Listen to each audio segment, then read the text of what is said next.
Hey everybody, welcome to Cinema Trip Reviews. We got a big show here for you.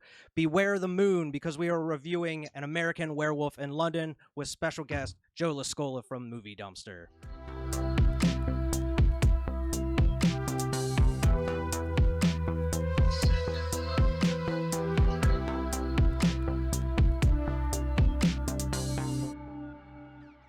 Welcome back to Cinema Trip Reviews, reviewing American Werewolf in London with special guest Joe Scola from Movie Dumpster. How you doing, Joe? Dude, I'm doing great. Thank you so much for having me, Vernon and Wyatt. Really appreciate it. And I cannot wait to talk about this flick. This is one of my favorite werewolf movies. So I'm psyched. Yeah, I mean, we're big fans of yours. We just really appreciate you being on the show here. Absolutely. We got a lot to talk Dude, about. The pleasure is all mine. Pleasure is all mine. Honestly. But yeah, we got a lot to talk about. You know, American Werewolf in London is such a classic movie. Vern, this was your first time actually seeing the movie, right? Exactly. And as soon as it was over, I'm doing my research on it afterwards, and coming to find this is consensus. General public is like, this is probably, besides that first werewolf movie, the black and white, this is generally the best werewolf movie, people think, and I was like, okay, it was awesome. It was from 1981 there. So it's a little bit older, by this point here, but I genuinely enjoyed it the whole way through. I was like just wondering what was going on, and just it was an intriguing story, so I could feel immediately afterwards, like, this is definitely, I could see how this is a classic. Yeah, I mean, I think a lot of people rank this up there as like a top werewolf movie, along with like The Howling and stuff like that. That's what it was, The Howling. Yep, like that. Oh, big time. Yeah. Well, they kind of came out like right next to each other, and there's a lot of like behind the scenes stuff that kind of links them both together for this. It's kind of neat. Yeah, I saw That's crazy. I can't believe you've never seen this movie ever. This entire time. And the thing is, we were talking about beforehand. I've seen some of the other movies from this director here, and I had no idea this was even a thing. So I'm glad that Wyatt brought it to my attention here. He's like, go watch this movie. Gave me the login for Peacock, and I was just like on it immediately there, But it was great. The guy who did Blues Brothers did a werewolf? Animal House, kinda. And I was telling him beforehand as well, I could see a little bit of the comedic elements in the movie, like that, what he was going for. So it was great. I enjoyed it the whole time. Yeah, I think a lot of the general reception at the time, I feel, was a lot of people were surprised because, John Landis, being synonymous with the Blues Brothers, Coming to America, and Animal House, like you said, Joe. Everybody was kind of expecting to go into like a comedy, more of a comedy than a horror, and it kind of was flip-flopped, was the other way around, with just little bits of comedic elements into the movie. But we mentioned The Howling, apparently, because you said this came out around the same time. From what I read, this was in the works for a while. Rick Baker was kind of getting tired of waiting for this, so he kind of hopped onto The Howling for a minute, and then I guess John Landis started this again, and then he's like, all right, I already committed to it. I guess I'll go back and do this movie here.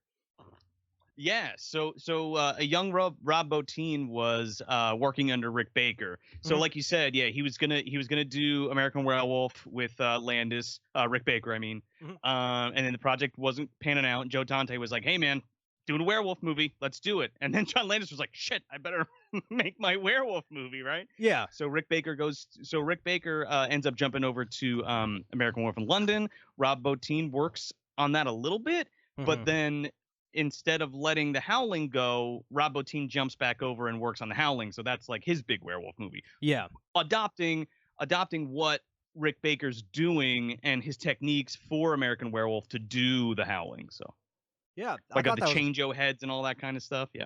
Yeah, and this was a practical effects marvel at that time. Nobody ever saw anything like this at that time. Everybody was freaked out.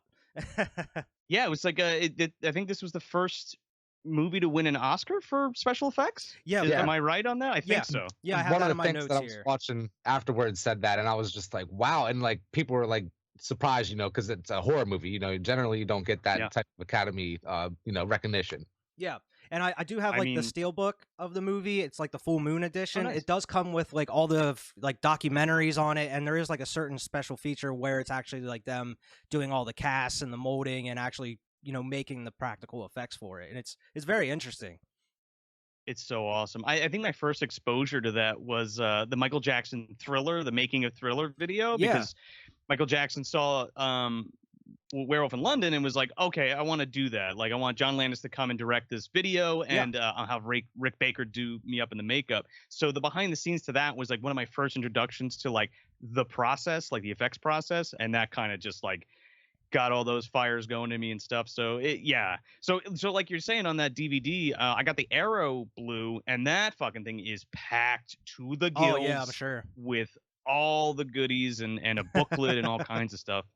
I mean, at nauseum the behind the scenes stuff on this. So, but yeah, like you said, Rick Baker and John Landis went on to work with Thriller.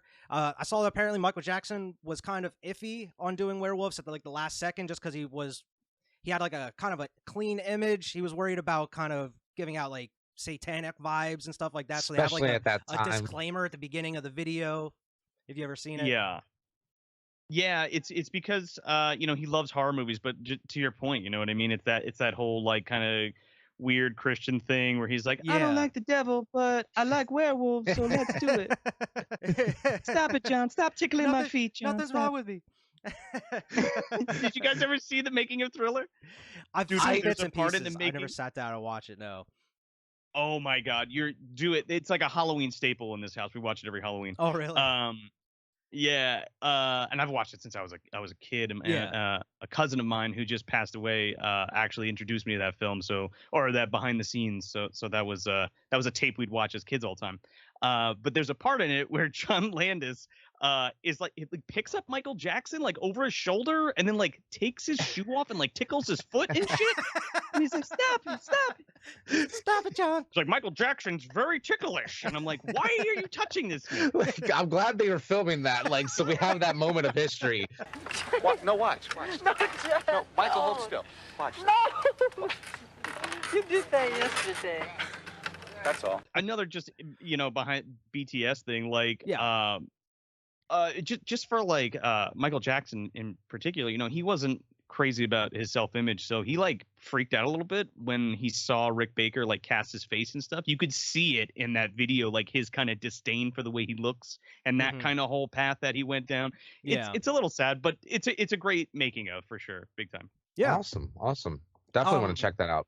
Yeah, and just a couple little notes here. They did cut some scenes from the movie, just some extensive gore. Mainly, from what I saw, there's a scene in the movie where a bunch of hobos get attacked. Apparently, there was more to that, where it was a lot more gory. They cut that out, and apparently there was extended sex scenes as well that they ended up cutting out. Apparently, John Landis got a little, he got a little too excited, filming those scenes. Wait. Jenny's naked. Come on, keep fucking rolling on this. Let's see them boobs. But we did it in the shower. We got to move it to the bed. What if we do one in the kitchen of the apartment now? Okay, wait. Take the covers down. I can't see the ass crack from this angle. Like, John, you got to cut this out. We got like 20 minutes of sex scenes here. You got to cut it out. We're man. good. Oh, dude, that didn't end up on the cutting room floor, man. That's in like a fucking vault in his house or something. He has those in his tapes. Like his fucking Stag movie. Oh my God. And the last bit of stuff I have here is apparently the studio that they worked with wanted Dan Aykroyd and John Belushi in the lead roles. Really? Instead of like David Naughton and Griffin Dunne. And John Landis was just not about that. He was like, no, it doesn't work. We need kind of unknown actors, guys that just getting their feet wet in Hollywood. Yeah, I couldn't imagine Dan Aykroyd and John Belushi like doing this movie. It would not be the movie that it is. It's the same thing we always talk about. Like, what if the Ghostbusters had Eddie Murphy in it and all that? And it's like, nah, this it's just one of them. It wouldn't be the masterpiece that it is, I guess. Is what I'm saying. I would assume that Dan Aykroyd would have been David in this movie, and like Belushi would have probably been what's his name? I'm blanking out on it right now. Jack. Oh, Jack? Yeah, Griffin Dunne. Yeah. But I can't even imagine John Belushi then panning over and him just in that like crazy makeup with that claw marks across his face. Ripped like, up. hey, David. Eyes are all huge because he just did a bump or two before the shoot. Sitting in that Oh my theater. goodness. With that piece of skin flapping, dude. Yeah. Right. Yeah. It wouldn't have worked. It would have took you way out of the movie. But yeah, we can hop right into it, man.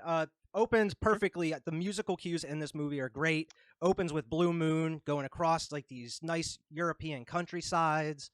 It opens great. Sets the tone a little bit. It does. It Big really time. does. there's like what 4 or 5 different renditions of Blue Moon in this movie. Yeah. Or relating to the moon. Yeah. Yeah. They have like this one, Creedence Clearwater they have in there. And there's another one. Moondance, Van Morrison. Dance. Yeah. There's a couple of them in there. But they're just kind of backpacking through the European countryside because apparently this is what people do. I never really see a lot of people just backpacking everywhere, but in horror movies it happens all the time, especially across European countrysides. Us personally, I mean, I don't want to give out too much information, but we're like close to the Appalachian Trail. It's pretty long, so that doesn't really tell you too much. So like, I do see people walking along, the road sometimes, but like you're saying, it doesn't seem like something that it's generally happening a lot, Especially going across going to Europe and just walking across the countryside you never even been to or know about, really. To be honest, it sounds intriguing. It sounds like something I would like to do. I don't know if I would, but it sounds like something that's not out of the realm of possibility. So I could see this happening here. I think it's also the English countryside. Now, correct me if I'm wrong, but there are no bears or large cats or any of that kind of shit out there. There's no coyotes or nothing like that. Like so it's kind of different, And that's such a great plot point, in the beginning as we get into this, because it's like, well, what the fuck is this giant animal running around on the moors? Yeah. Maybe it's a dog. It's a rap. But you meet David and Jack, just getting off a sheep truck. Someone gave them a ride in the middle of the countryside. Specifically, they're just kind of chit-chatting, walking down the road. You get the mention of Debbie Klein, who is just a straight-up tease to Jack his whole life. Mm-hmm. But this does come up eventually again. But yeah, they make their way into... She likes him too much, But yeah, they make their way to the Slaughtered Lamb, which, is just an iconic horror location now that everybody knows about. I see this and I'm just like, what are you doing? As somebody who's first time watching this movie, I'm just like, this is a terrible idea. And then as they proceed into the Slaughtered Lamb, everything stops.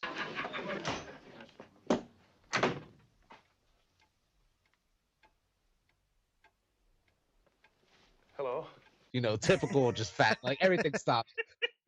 They're just all staring. Yanks. Like, these two Yanks walk into our bar, our pub. It's just like I was tense in that moment. I'm like, oh God, what is going to happen here? That whole scene is so good. It is. It's so great. Bunch of red flags. I always wanted bunch of red flags. Bunch of red flags. I always wanted that sign to hang up in my house, near the bar or something. Never got it, not yet anyway. But I know they make them. I've seen them before, especially at some of these conventions and stuff that I've seen them. But yeah, you got the sign of the Slaughtered Lamb, with the wolf's head bleeding and everything, and then you walk in and you have a big old pentagram on the wall that Jack points out. And so bad timing, such bad timing. Everybody's laughing, having a good time. He's like, what's that? Excuse me. Well, what's that scar on the wall for? Yeah, I don't know why he thought that was the best way to bring it up. I was like, I love how Jack's just like, he's like, oh, that's universal to Wolfman. That's the mark of the Wolfman. Yeah. Maybe the owner's from Texas, he says, or some shit like that. I don't know. It's written really well. It's so funny. And the dude comes over. He's like, "You made me miss. I've never missed the board before. Never missed that board before." That dude is so intense. Throughout even because he helps him out later in the movie a little bit. Even then, he just has this intense face. Mm-hmm. He's not even in it that much, but he's just so intense. Even the other guy as well, who was telling the joke. Oh man, he's great. What's funny is he's in that one guy who's telling the joke is in The Company of Wolves with David Warner. I don't know if you guys have seen that. Another great werewolf movie, but it's just funny that it's parallel werewolf movies. Mm-hmm. That joke fucking kills it. I know the punchline every time, but it's still fun. I love when the guy spits his beer out and shit. Yeah, and just the way he delivers it. This is so funny. And the reaction is ridiculous because everybody is losing their minds to this joke. Yeah. It's so over the top. Griffin dude's just like, hey, by the way, what's that fucking star on the wall? Yeah, out of nowhere, man. It's so random. What? He made me miss. Made me miss.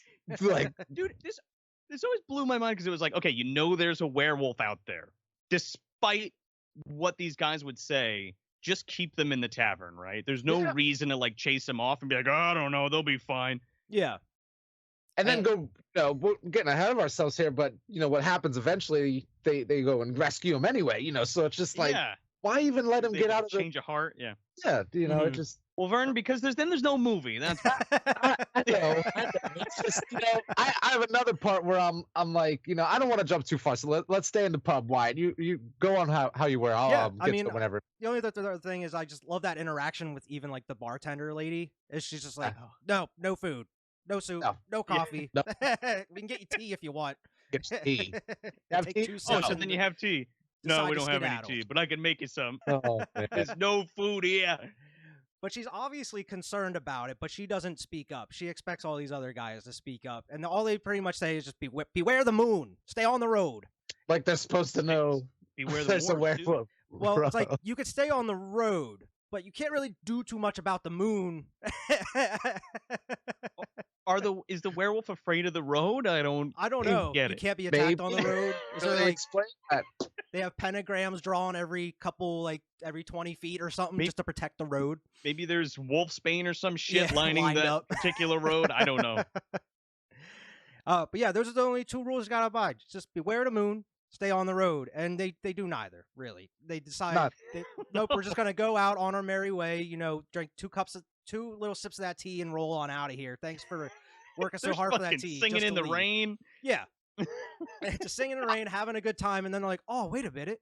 We're not on the road anymore. Like, how does that even happen? Oops. That's exactly what he says. Oops. And then that's whenever, it goes into one of the more intense moments of the movie. I love this scene. Man, this is I think this is one of the best scenes in like horror cinema. Yeah. I love the way how it's just completely silent. There's no stingers or anything there is a stinger, but no musical cues or anything like that. Yeah. And if you're in a small room or a room that has surround sound in it, this is fucking terrifying, dude, because the werewolf is circling them on the moors, and it's even creepier because they have these spotlights on them, and then there's just the black fall off into nothing, and you can't see anything except this little spot that Griffin Dunne and David Naughton are covering around everything too. Yeah. Yeah, and that they see something, and you can feel that, but they don't show it on the screen, so it's just even that more tense, Yeah, and just the way how the camera's just kind of spinning with them a little bit as it's going around. It's so intense. And I feel like you can even tell without like surround sound as well. You can just tell with the way the positioning, and they even say like he's circling us. We're being followed. Oh God. Yeah. It was great. Great, very intense scene. And then you finally get the attack. It happens so abruptly too, because like he falls, and as he's picking him up, he gets attacked. You really scared me, you shithead. You gonna help me up or what? But scares play so perfectly. Oh yeah, and it's so brutal too, because he's just getting like, it kind of reminded me of Jaws there at the beginning, how she's getting whipped around in the water. Same way with him, you just see him just getting jerked around, blood flying everywhere, just screaming like. And David immediately says, "Fuck this, I'm out," and starts takes booking. off. Which, cool, that's good idea, and then. This is where he fucks up. You turn around. Like, I know that's your boy. Well, like you turned around, and I'm like, oh my God, I wrote this down. Like, if you're gonna run, just keep running. Yeah, stick to it. He doesn't know what he's seen, and like he's panicking. He's like, "Oh shit, Jack!" and I got to go back. And like, I don't know. There's just something really human about it all. Like, especially like real, I guess. Is what I'm saying. Yeah, because I feel like that's everybody's response, that fight or flight. Fuck. Yeah. Yeah, and then as he's running, he kind of comes into his senses a little bit, and is like, I can't do that. I got to help him, at least try a little bit, which I can understand, I guess, from a certain point. But as soon as you turn around, and if you see a big-ass wolf attacking your friend, there's not really much you can do. You don't have any knives or weapons or anything. That too, yeah. Get out of there. He runs back to Griffin Dunne, and he's just a fucking grease spot, dude. It's just splayed all over the ground. Yeah. Yeah. Catches that claw, and then next thing you know, all those people come up and from the tavern and shoot him, or shoot the werewolf there, and take care of that. Yeah. At that point, he's kind of looking around and all dazed, just took this huge claw. Yeah. I love the POV here where, we see David and like he looks up and it's just fog blowing over, and then he looks over and then he sees the dude like on his back with the big hole in the side of him and then passes out. It's just so good. And then you wake up in the hospital, you get introduced to one of the other main characters of the movie, Nurse Alex Price, played by Jenny Agutter. Jenny Agutter, yep. And she's pretty great in this. She is a bit of a horn dog in this movie. A little bit. She's pretty thirsty in I this love how movie. she's a sophisticated horn dog. Yeah. Yeah. she's got that British properness to her, but she's also like, she's also feisty. Completely about it, 100% about it. Yeah, like, 100% for whatever, but she's like not gonna let you know that, until you get there. She's pretty forward, dude. Yeah, I mean, I'm just saying, like, as far as in the beginning, especially, like, there's more than she lets on, because there's we'll get to it, but there's a point where she even says, like, I don't make it a habit of bringing young American men into my flat or whatever. And it's like, I don't believe you at all. I don't believe you. This was too easy. Like, this happened too fast for that to be true. Yeah. Yeah, I've had 7 lovers in my life, and 3 of them, whatever. I'm like, Jesus, woman, your whole life story. Yeah. Yeah, and you want to watch TV while I go take a shower? No, I don't think so. I don't think so. Cut. Right to the shower scene. Yeah. Keep rolling, baby. I need all of that fucking footage. It's like John Landis is like, this is going to be the best part of the movie. People are going to remember this for years. We need at least 3 hours to do this. We're going to get real artsy on this one. Oh God. But like that, even for that first scene, you see her and that other nurse come in, and they're even talking about like taking a peek at men, like when they're like in the hot, or like getting them like bathed and dressed or whatever. I think he's a Jew. I think.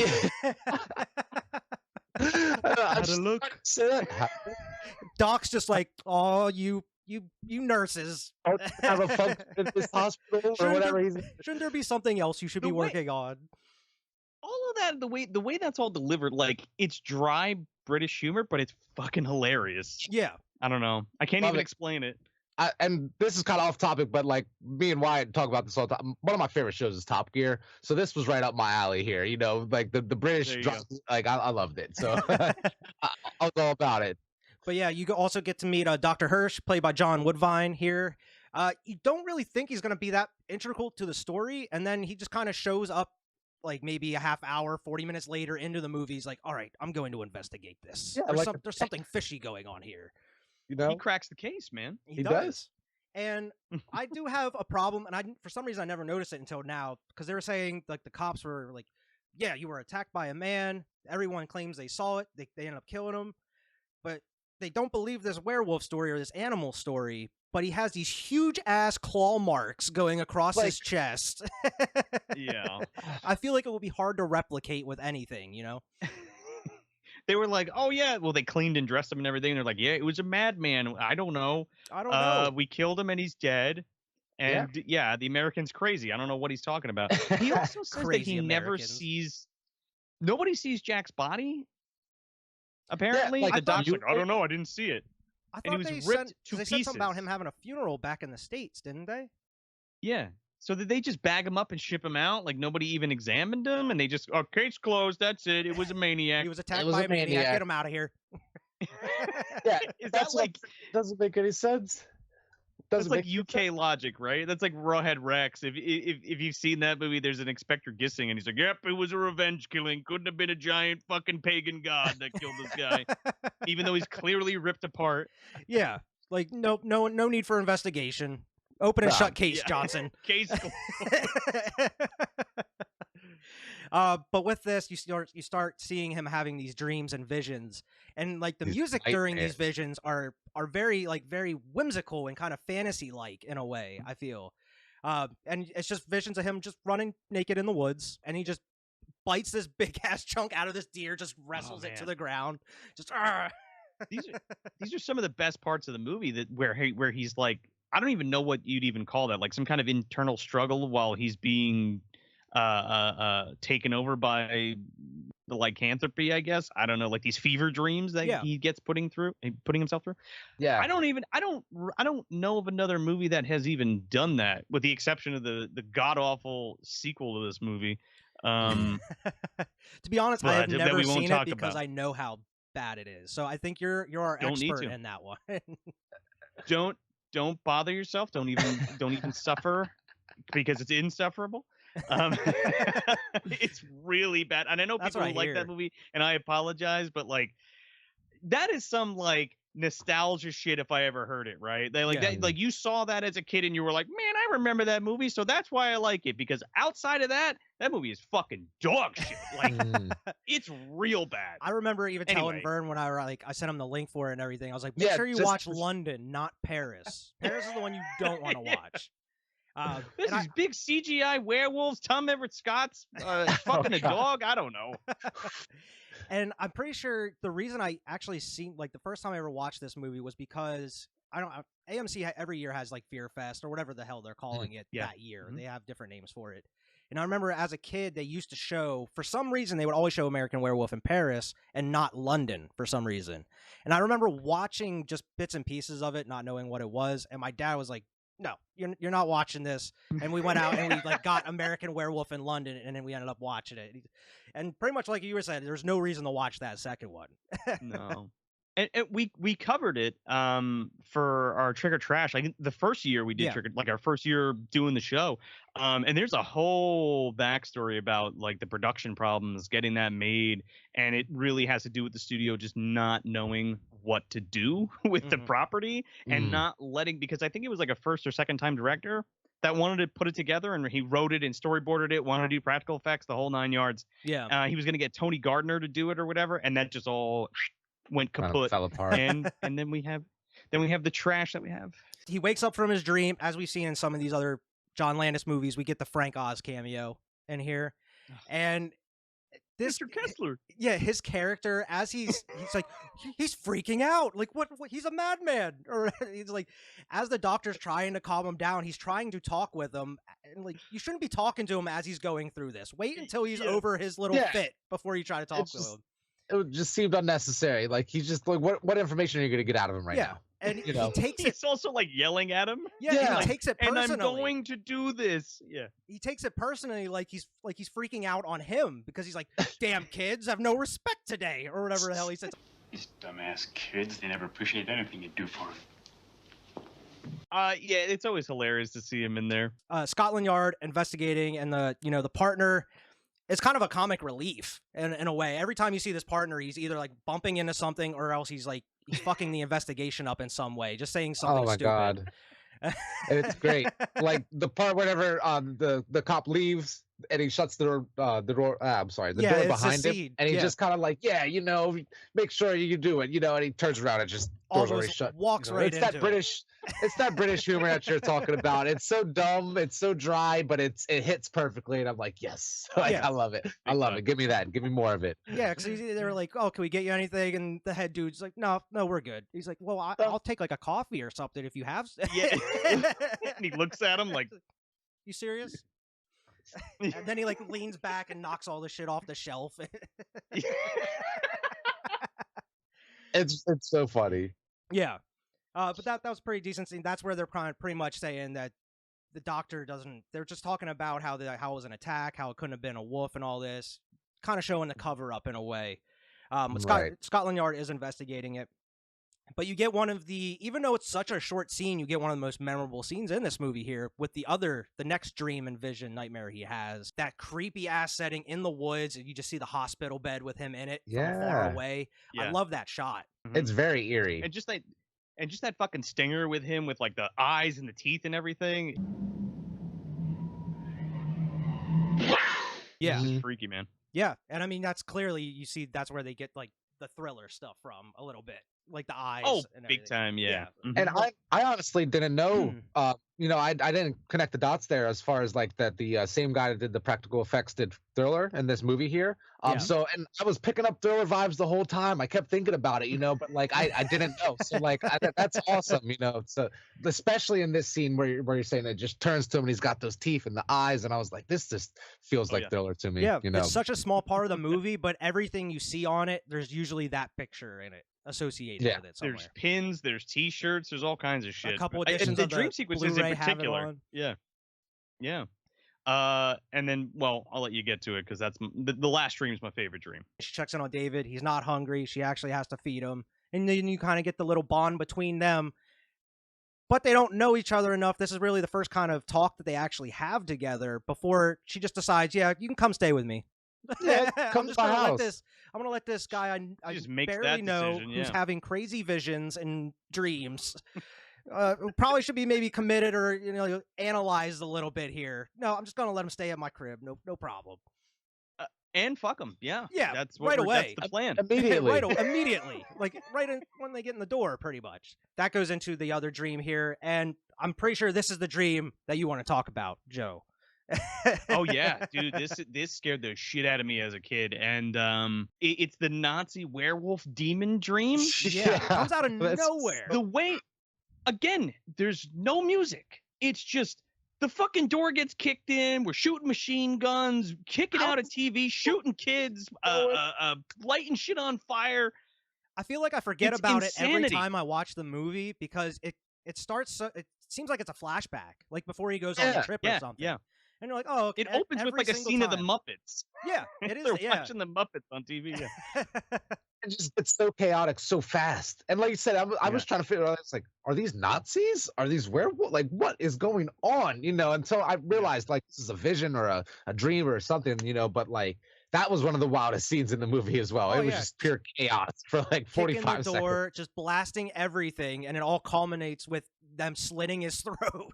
It's Yeah, nuts. and I was thinking, like, they were just sitting there with holding him, like, just watch all of this happen, and then I'll kill you. Yeah. I'm like, oh, God, it's so brutal. I didn't think about it till like right this second, but like this is like the personification of the full. We're coming full circle with the werewolf stuff. Like he's fully transformed now. This is the wolf inside him, kicking the fucking door down, killing everybody he loves around him, and taking him over. And You he's know? no Yeah. longer the person he was before. Yeah.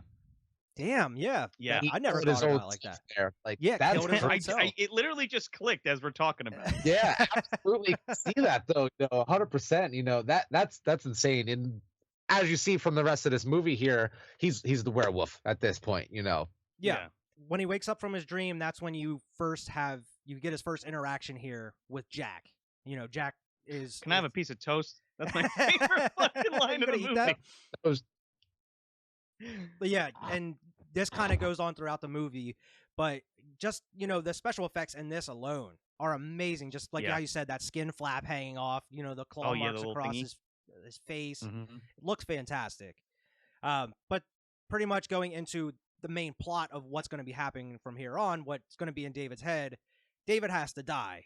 All these guys, everybody that's been killed by these werewolves are kind of trapped in a purgatory and are not able to leave until the curse has been stopped. Pretty much the last Mhm. werewolf has been killed. You That's gotta a kill pretty yourself, heavy David. lore for this movie, right? You Yeah. know what I mean? Like we were talking about before with John Landis doing all the comedies and doing this. Like you don't expect that to just kind of come out of Griffin Dunne, and he's just like, yeah, by the way, here's the list of things that how it happens and what's going to happen, and I can't go home until you kill yourself. You ever talk to a corpse? It's boring. It's boring. But it's cool though because like it's in there and you don't realize that it's there, that it's has this really good story, and you're like, wow, why is this so fucking good? Oh, that's why, because they gave a shit when they were writing it. Yeah. Right. It's not just like some goofy thing where this guy's a werewolf, Yeah, and it's really something that hasn't been done before or after, really. This is kind of its own little thing, and that's what makes it so special. And it's just done so well. People have taken from this like Oh yeah, absolutely. not verbatim, I forgot the wholesale they taken from this wholesale, yeah. Just stealing bits and pieces of it. Oh, big time, yeah. Yeah, but that freaks him out. He goes into another like crazy screaming fit, and this is as the nurse comes in, and then she pretty much invites him over. Like right after this, like dude was just screaming, Yeah, saying he's having it's like- visions of his dead friend. No, it's all right. Oh, I'll take yes. care of you. Don't worry. And it's wild because, like you said, this crazy guy that she just met in the hospital was sitting here telling her, "Oh yeah, my dead friend is telling me I have to kill myself because I'm going to turn into a werewolf." And she's like, "Oh, come over, just come lay in my bed, stay in my house." This is a I can fix you kind of relationship Yeah. thing, Yeah. and she's getting hot from it. She's for like, sure. "Ooh." And she even mentions it. This She's dude's like, broken.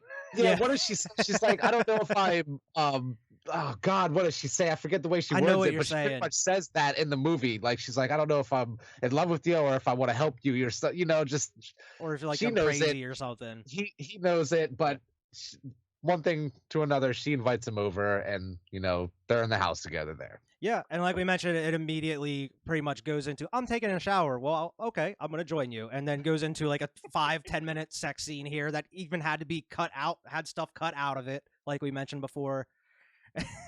John Landis Landis was got like, a we're little playing extra the entire song of Moon Dance is getting played while Yeah, while we here's see just Video got ass. a music video to that song of just them Yeah. fucking. Don't worry about the music video. I'll film You it. get it? Because they're having sex. It's their they're bonding or whatever.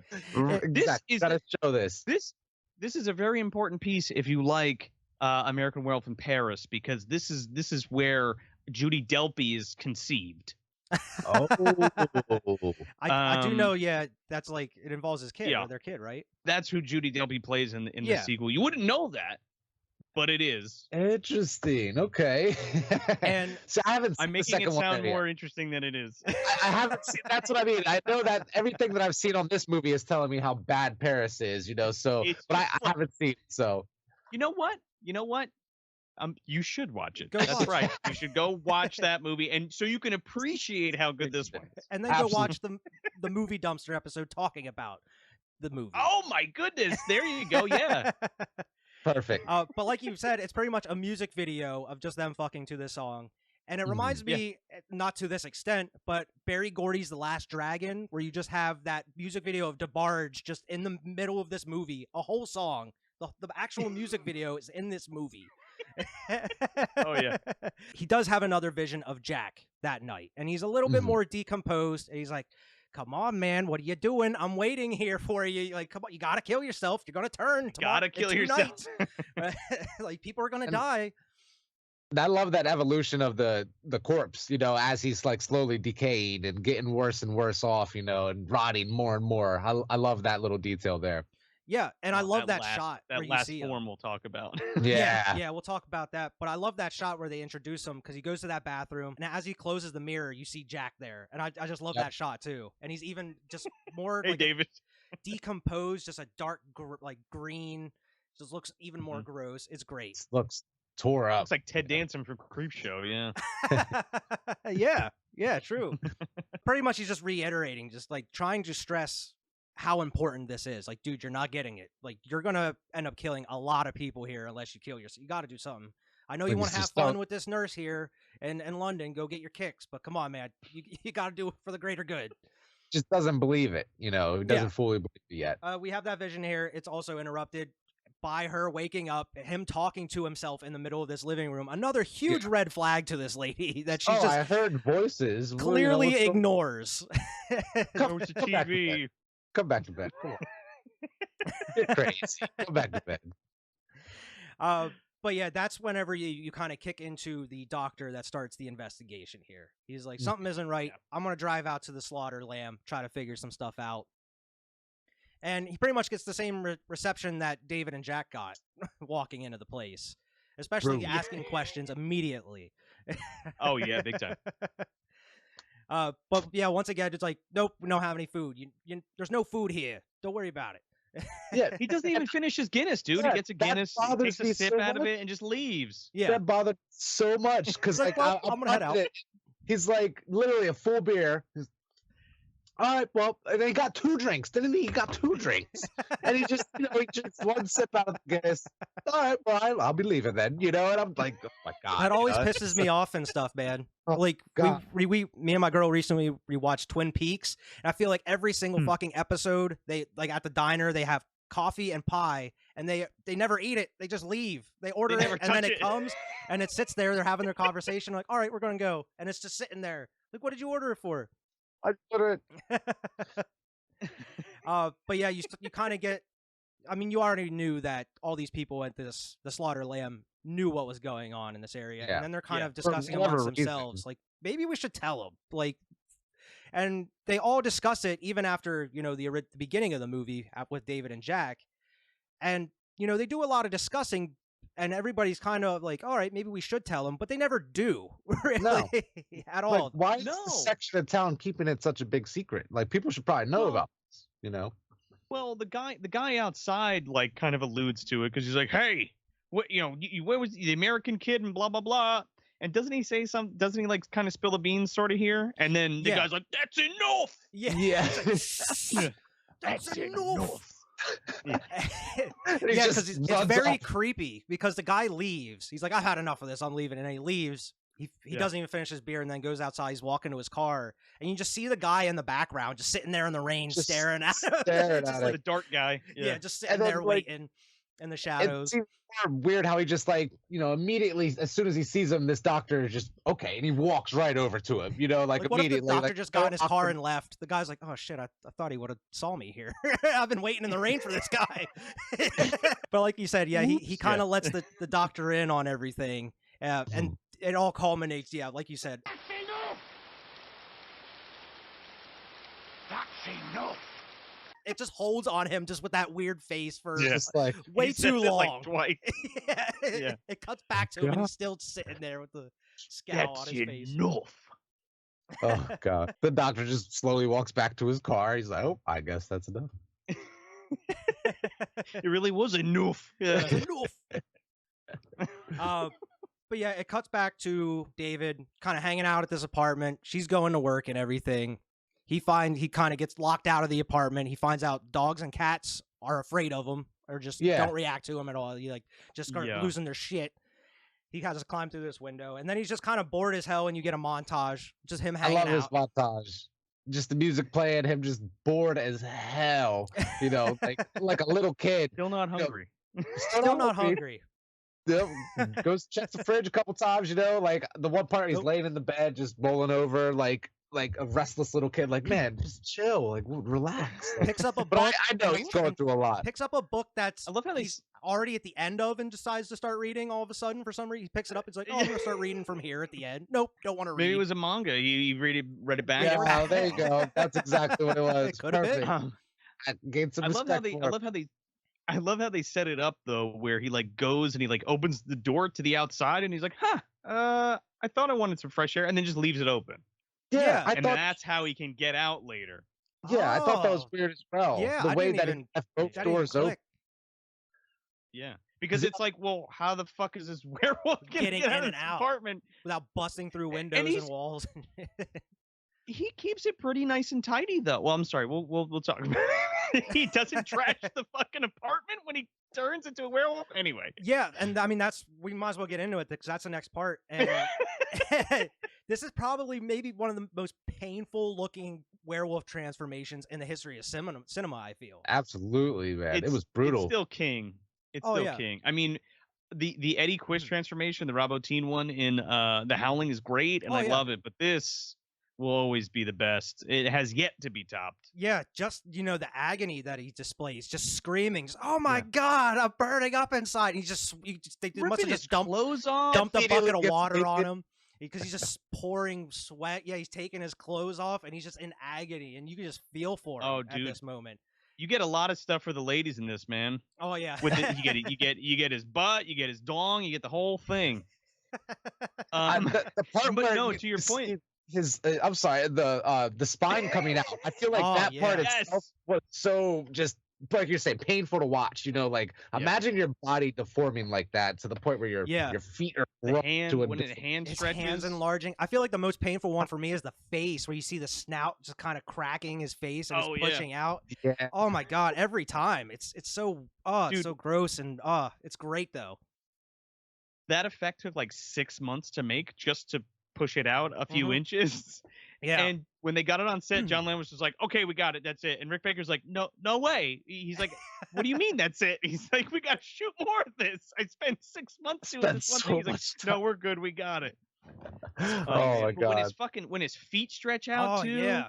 the sound design in this scene is really disgusting too. Like I can't even. It sounds like somebody's sucking bones through a straw. That's Yeah. the only way I can Yeah. describe it. It's like cracking and slurping and sucking, and I don't know. And it's just playing Oh, that God. like 50s, like was it Blue Moon that they play over that too, or is I forget what song Yeah. they play over that. I think they're playing the Sam Cooke Blue Moon. The Sam at this Cooke point. one. Yeah. But they're playing that over it, which makes it that much better because he's just screaming and agonizing over this, nice, Mickey's song. sitting there, the little Yo, Mickey's that- sitting there yeah. like this. Yeah. They cut over to Mickey just sitting there like, like I just, oh my god, it was so great. I love the way it was directed in this scene here, the way it was shot. When he flips over and his like whole body's his torso like, stretching. So yeah, his ribs are Yeah. showing and everything. It's fantastic how it looks though. Yeah. It's even effects that are being done today, the rare practical effects that you see done today don't look this good, Yeah. I mean, this is like 10 or 15 different makeups for this one scene that's what, like a minute and a half, 2 minutes long tops. Yeah. I don't even know how long it is. Because a couple of So different just think times. about that. We're talking about like 4 or 5, 6 hour makeup jobs. Yeah. And there's again like 10 or 15 different makeups in this and or animatronic shots. So it's hefty. It took a lot of time to do this one scene. Yeah, it deserved that Academy Award for sure. Yeah, absolutely. And not only did you have to deal with all of this, but then you had 3 different forms of Jack as well that you had to do for these tiny scenes as well. Those weren't very, very big scenes as well. So Rick Baker's like, oh, we got all this good stuff, but man, you probably could have put it in the movie a little bit more. Come on, man. You gotta put a little bit more in there. John's good about that You because John was like, look, we sex scenes out and put a little bit more practical well, effects. Shoot more of the werewolf. No. We need to see more of Jenny, not the werewolf. This is essential to the movie, Rick. Come on. But the makeup is just fucking incredible. This whole scene is amazing. Yeah.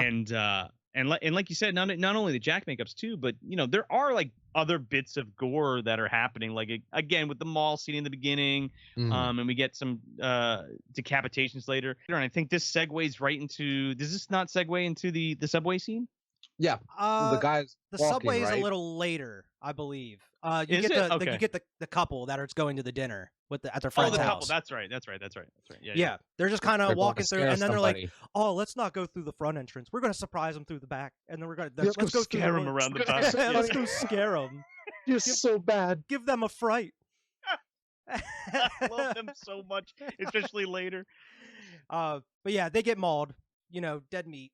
Of course. You knew that was coming. And you even have like his buddy is like, "What's going on out there? I thought I heard something." And they're like, "What is that?" And they're like looking out the window, and as he's Got like all investigating, he glasses. steps on like the ripped off arm and just blood everywhere. Oh yeah, steps in that goo, which is also kind of played for comedy too. Yeah, it is. A lot of black comedy in this, yeah. Oh yeah, a lot of black comedy in this. And then that cuts to the the hobos kind of sitting there at the river. Mother of With the God! dog. With Yeah. the dog. Yeah, with the dog, and that's actually what I mentioned at the beginning of the program here. There are deleted scenes apparently from this. They had, actual attack footage and gore from this that they ended up having to cut out. And one thing I didn't mention here that I had in my notes, apparently John Landis, after filming this, showed this to the studio execs, and they thought it was too gory, and they're like, you got to go out and edit some of this stuff out. And apparently the legend is that John Landis went back and showed them the same exact cut of the movie without anything cut out, and they thought it was like, "Yep, that's great. Keep up with the good work." Wow. They did that. They did it a lot back then, man, because the studio cuts were bullshit. So Yeah. they would do exactly what John did, and a lot of times they got away with it. So They should have did Wow. that with Friday 13th Part 7 and like Part you 7. mentioned talking about in the episode today for Hack the Movies. oh man, Like that movie was decimated with studio cuts and stuff. But that's like another like story. real bad though, yeah. But yeah, that was another thing that was cut out. But yeah, that goes into what you mentioned, the subway attack, which is probably one of the better scenes in the movie as well. How it was shot. This is terrifying, and yeah. again, like I don't think I couldn't even tell you another movie that has done this and this successfully. Oh yeah, right? it's so creepy. These The POV and shots. it's so not only the POV shots, but it's just so open. Oh like yeah. it's not claustrophobic at all. Well, maybe kind of, but like there's a lot of like going down these tunnels, and there's a lot of going up the escalator, and that huge wide shot where it's Oh, yeah. chasing the dude, and he's like going up the escalator, and you see the big wolf like from the bird's eye view From the come out bottom from of the corner of the escalator, just kinda frame. creeping in, and then it Ugh. cuts as soon as you see too much of it too. And that was Yeah. creepy to me because I didn't think they were going to show it in that Yeah. scene. And then No. you see it, like you said, just creeping out of the man. shadows, like from his perspective, and it's wild. Yeah, you You get know. the I whole think thing that's from my the favorite scene. yeah, I Mhm. agree. You get the whole thing from his Yeah. from the wolf's point of view too. Like from when he sees him, he's like, "Oh, mother of God, what is that?" And he takes Yeah. off. I find it hard to believe there's only one guy in the subway tunnel, though. I feel like Yeah. there would be more people in the subway at this point. It was late. But late yeah, at night. it must have been really late. Everybody got on the train except him, right? Or he Yeah. got off or something. He was the only person that got off. He's a really good actor too, because a lot of it is him just running from a camera, right? And Mhm. he's like falling over shit, and he's like got his suit, his briefcase, and his umbrella and stuff. He Yeah. actually jacks himself up pretty good. He like face plants into the escalator. Oh, and gets yeah. all I've thought messed about up. that. I was Yeah. like, man, how bad would that hurt? Especially an escalator in the 80s, you know, like Jesus, like that's gotta be solid steel, that Pennsylvania steel right to the face. Like, you know, like, oh my God. And then, like you said, he's bleeding and everything just from that. So Like, just when you think about it, you only see the werewolf a little bit in Yep. this scene. mhm. And it's one of the scariest sequences of the film. So like think about that, and then like how much it's pushed to like show the creatures in like movies now. You know Yeah. what I mean? Because like maybe it didn't work that great, or they didn't want to show too much of it, or what have you. But like you only see it from that bird's eye view of it, right? I'm almost Mhm. positive there might be a close up of its face, but I don't think so. Yeah, you just see that bird's eye view where it just kind of creeps Yeah. in the frame a little bit, and then right before you see too much, it cuts away.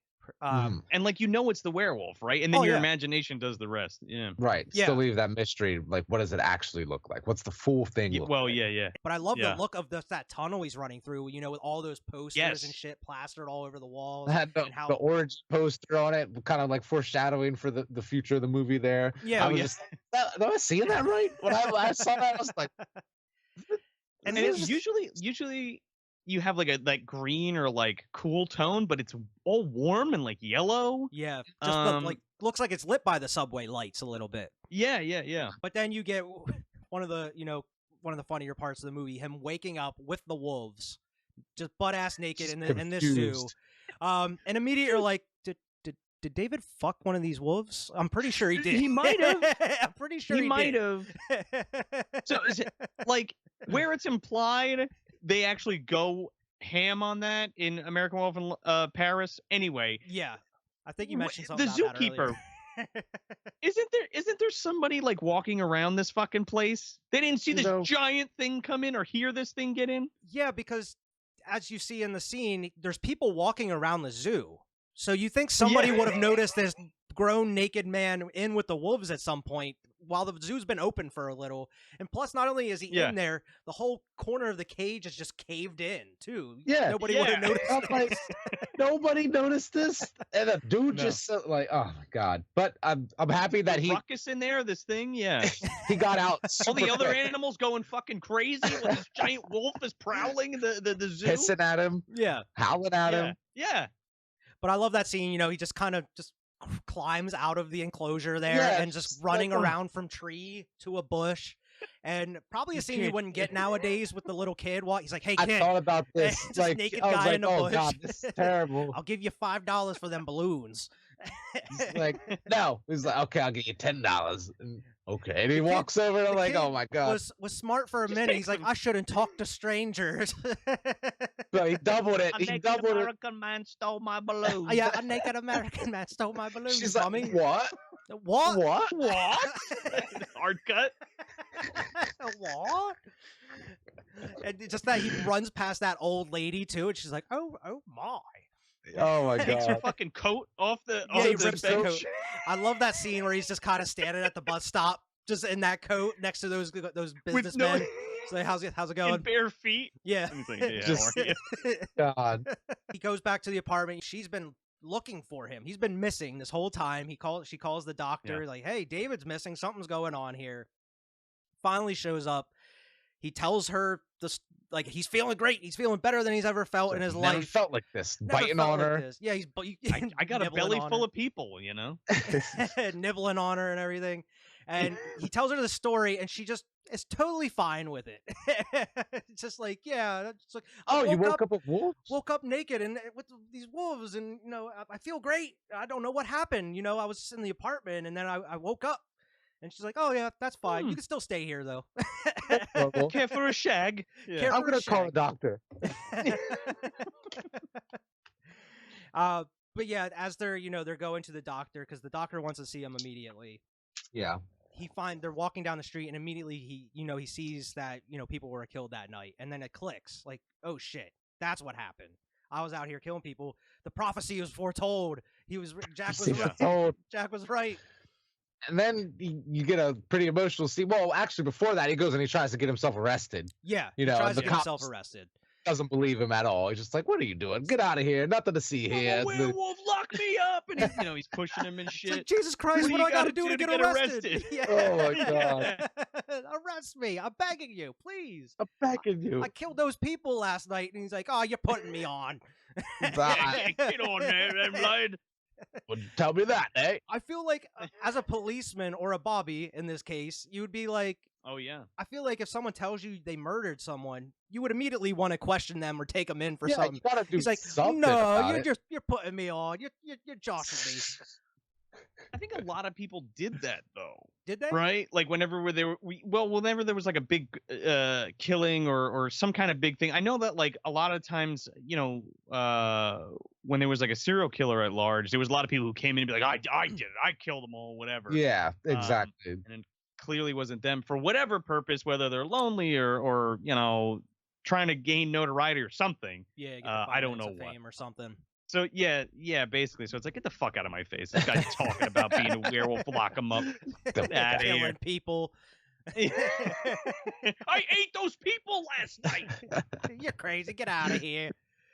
Yeah. Nothing to see here. But yeah, and then he refuses the help. He's like, nope, I gotta deal with this myself. I gotta go on. And then he just leaves her. And I think this is what you were gonna get at here, Vern, where you're talking about the emotional scene, because he runs off and he calls like his family or something there. He goes to a phone booth. Remember phone booths? Yeah. It's a typical Red London one, so it's perfect for the movie. He hops into it and he's talking to his family. Yeah. I think it's like it's a little girl, right? It's his little sister he's talking to. Yeah. Okay. So he's telling her, I love you, I love the family and everything, and then you see him pull out like a Swiss Army knife type pocket knife, which looks dull as shit. Looks like the one from 127 Hours with James Franco. I was like, oh my God.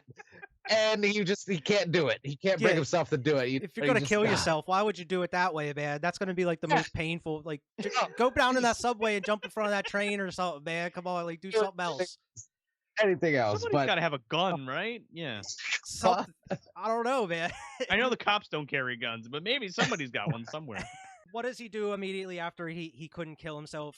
He's gonna go to a porn theater. Because he sees his friend there, staring at him from across the street. Goes right over. Yeah, Jack's like outside. I forgot Jack is standing outside there. Yeah, draws him in. And I love going this in scene. for a wank. That's what he's doing. Yeah. He's like, I figure I'd crank it and then I'll kill myself. That would have been, and they don't show that in the movie. I feel like it would have been real awkward him talking to himself in this theater with a bunch of people just beating themselves off. It's actually no, but to your point, it's like the best place to do that because everybody else in the theater is not paying attention because they're already like embarrassed to be there kind of thing. Yeah, true. Yeah. You know what I mean? They're all to themselves. It's a fucking porn show. You know what I mean? Nobody's talking to each other. They're having a nice conversation. It's a good film, man. It's a great conversation. But I love this scene because you get Jack and he's more decomposed as ever. He's pretty much just a skeleton with some skin hanging on him. Puppet. It looks a skeleton puppet. It's so cool. Yeah. It looked like something out of like Coco or something like that, movie like it's just what do they call it? Like Kalaka skulls, I think, or something like the that. Sugar skulls and stuff. Yeah, something like that. Almost to me, but I love this scene as well because as you go on, you see all the people that he killed that night. You know, they show up as well, and they're talking to him and telling him, you gotta kill yourself, giving him all these different ways to kill yourself, and just being like, oh, drowning, you know, throw yourself in front of a bus. Yeah. It's just, I love how Jack's like, I'm sorry. Activities. And I love how Jack's like, I'm sorry, this is just the way it has to be. And like everyone's always like, I'm not sorry. I hope he dies. I hope he kills himself. Yeah, I hope it's the worst way imaginable. You could get yourself with a electrocution. The couple, they're so funny. Because they're so happy still. Crash. Oh my god! But it's a great. Do you mind? The guy's a friend of mine. He's like, of course you feel that way. You're still alive. Yeah. But yeah, I love that scene, and of course, you know, the movie. He stays in there a little too long. He starts transforming. He even tells the guy, like, get out of here. You gotta leave. Leave me be. The guy's just like, huh? The usher comes in. Yeah. Like, what? At this, when they were getting, you know, killed as they were coming in the theater, I felt like it was a video game at this point. Like I was like, I've been here before, where I'm the character standing in a first person game, or like single player, as they come around the corner, bow bow bow.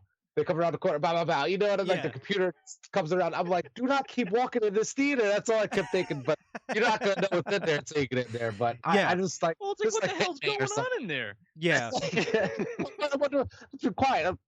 He gets killed. Another one rolls in. Like it felt like a video game moment to me.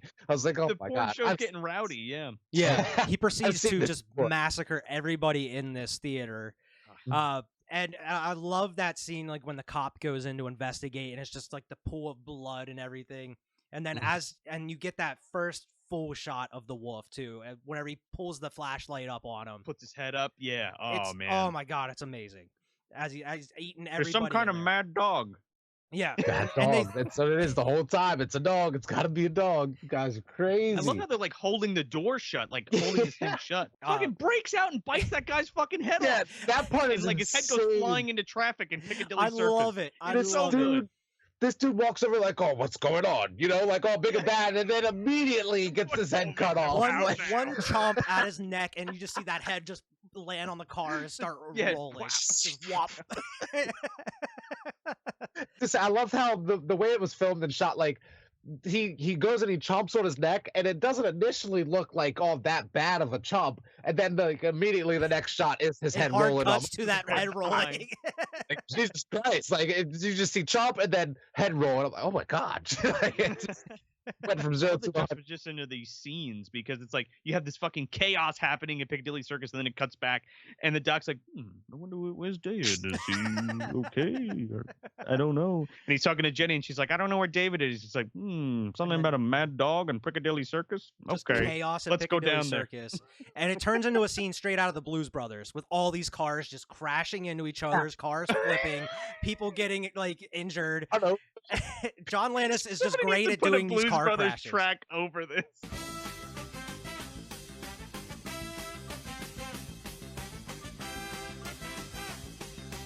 It's on a mission from God, dude. So. But yeah, you know, he's just kind of running through, causing all this mayhem, causing all these crashes and pile-ups, people getting hurt and injured. And then, you know, just culminates into him getting himself trapped in this huge alley that comes to a dead end. Real quick before you end this, just like they had this thing on like this guy in the suit on like it was almost like if you held somebody like a wheelbarrow and you like walk on your hands. And that's how they did the effect. But man, it is fucking terrifying when the camera's like on the side of it and there's close-ups of this thing like snapping at people, and when it's like walking in between. Oh my god, I don't know. It's just that's super creepy too. Yeah, it is. And it just cuts between like the POVs, and then it cuts to like him actually walking through like around these people and snapping at them and stuff. And oh my god, just that werewolf model just looks amazing. You know, it is. Oh, and I think this is like the first quadrupedal werewolf we've gotten. Well, besides Wolfen, but I think that comes out later in the 80s. It looks so menacing and scary too. Just even like kind of the far away shot, because it's just huge and hulking just at the end of this alley, just kind of breathing, just kind of moving up and down a little bit. Backed into a corner there, you know. And you just see it have a little bit of shadow on him, so you only get a little glimpse of him or kind of an outline. And it's oh my god, it's fantastic. But they just kind of have that standoff with him there. And, you know, the nurse finally comes up and she wants to kind of talk with him. And she you kind of have that moment when she walks up and then she realizes that's not David. This isn't David anymore. Because then you get him. He's about to lunge at her and attack her, and then all I hell thought breaks he loose. killed I her don't know in how she this doesn't scene. get shot. I don't know how he doesn't get shot either, but I thought I movie magic, baby. Movie magic, baby. Hashtag movie magic. I really thought that, as my first time watching this movie, I was like, oh my God, he's gonna kill her and not know it. You know what I mean? Just like, but she ended up surviving. They just lighted him up as soon as he lunges at her. Yeah. All the cops there with the rifles, which they have great aim, amazing aim. Amazing aim. Oh yeah. But I feel like it would have worked both ways if they did decide to, have him kill her and then they kill him. Yeah. Like it would be kind of I don't Like know. a tragedy type of like a tragedy in a situation. way. It would have worked out. But I think it works a little better, with her just kind of sitting there crying. This is what it came to. Oh yeah. The gravity of that emotion. It's 100%. I think it works better that way, Yeah, especially absolutely. when he transforms back. Yeah. And I love how it just ends abruptly as it starts. Oh yeah. Because he just gets shot down and she's crying. She's like, "Oh God, David!" And then you just see David Naughton just like full of holes, and then just cuts Credits. and it's just like ba ba ba ba ba ba ba. Bang bang bang bang. Kick up that blue moon, man, because like it is fucking great. Yeah. Like really, really great. It's fantastic. I loved Big it. time. I loved it. Instant classic for me. As far as like one of my favorite horror movies. I don't think favorite horror movie ever or anything like that, but I loved it. I like you said, I loved how it ended as abruptly as it started. Where it was just boom. Credits. It didn't stick around for too long. It wasn't necessarily trying to over-explain anything or anything like that. It was just a movie here for you to enjoy, and I loved it. Yeah. I loved it the whole way through there. It's a classic in cinema here, and even though it is like around its average runtime, I feel like it goes by so fast. Like it's so well paced. It goes by so quick. It's known for its effects, but it's also just such a fucking great movie overall. It's something I always come back to every year. Effects, mostly around like October. We'll sit down and watch all these horror movies. Big time. I mean, I watch them all year long, but we really kick into overdrive in October, like every night. Oh yeah. You save a select few for the Halloween season for sure. Exactly. And this is always one of them, man. Just it's something about a spooky October night. Just watching American Werewolf in London. It's great. Big time. What are your overall thoughts on it, Joe? Like Vernon Wyatt was saying, a lot of people talk about the special effects in this film and they're fantastic, but I feel like that kind of gets overshadowed or overshadows how well this film is put together. I agree. Like the editing is on point, the script is on point, the acting is really great. And there's a lot of great cinematography that's utilized in a weird way. Like again, like those far shots. I know it might be because of how they didn't want to like overdo the effects or like show the effects, but like again, that was a choice. Again, like that shot in the subway, super fucking creepy. What was the other one I was just thinking of in the beginning? That shot where sometimes the less you see on screen in this movie, the scarier the scene is. Yeah, absolutely. But yeah, man, this is like top 10 of like all time. This is an all timer. I never thought that I would be talking about it on a show, like dissecting it. It's just one of those things that like I couldn't. First of all, I can't believe you've never seen it. But if anybody listening hasn't seen this movie somehow, because there's clearly still people out there. It's a must see. It's a must see for sure. Absolutely. I mean, it's one of the greatest werewolf movies of all time. I mean, there's not much else I could say that's not already been said about this film. I love it. It was my first werewolf movie, and again, like I said, the behind the scenes Rick Baker stuff was some of this first things I've seen with American Werewolf in London, because again, in that thriller behind the scenes, there's a lot of American Werewolf in London stuff in it. Yeah. Scenes from the movie and him doing tests and with David Naughton and casting his hand and shit like that. Yeah. So it's very close to me from growing up. I mean, it's still supreme for sure. That's all I really got to say.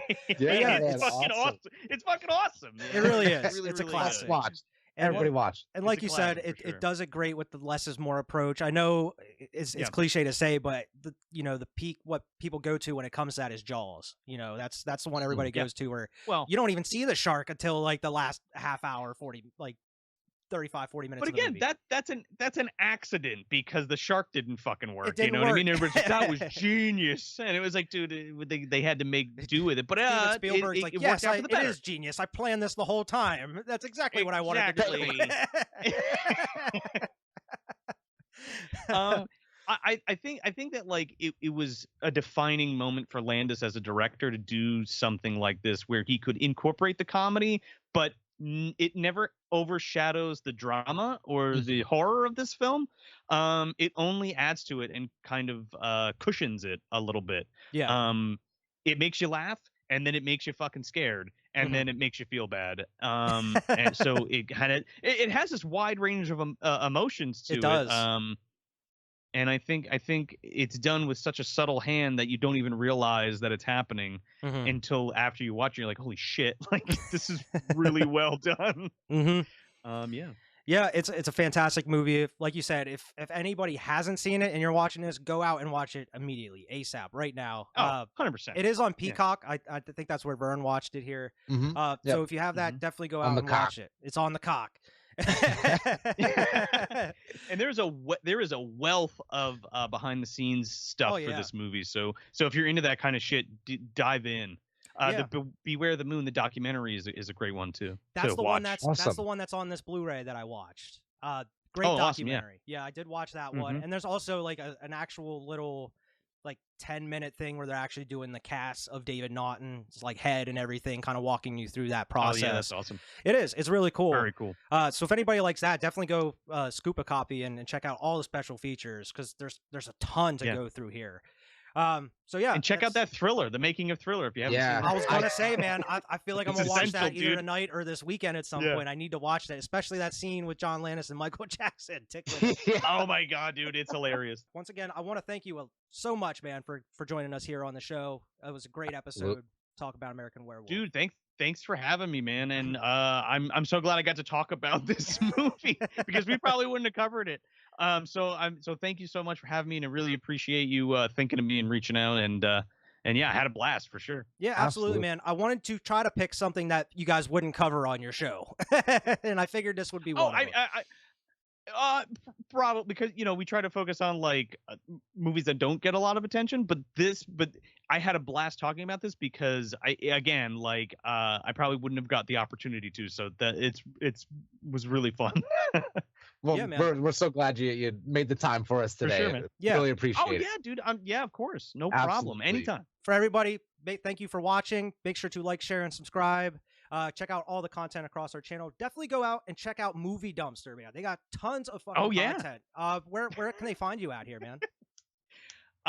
Yeah, you can find us at moviedumpsterpodcast.com. You can listen to us wherever you get your podcasts. We have a YouTube channel you can jump on. We're doing video now, so if that's your thing, you can jump on there and subscribe and check out those videos. If not, we're on like I said, we're on all your favorite podcast platforms, so you can listen to us in the car, at work, whatever you're doing. And yeah, that's it. Perfect. All right. And so until next time, we'll see everybody else later.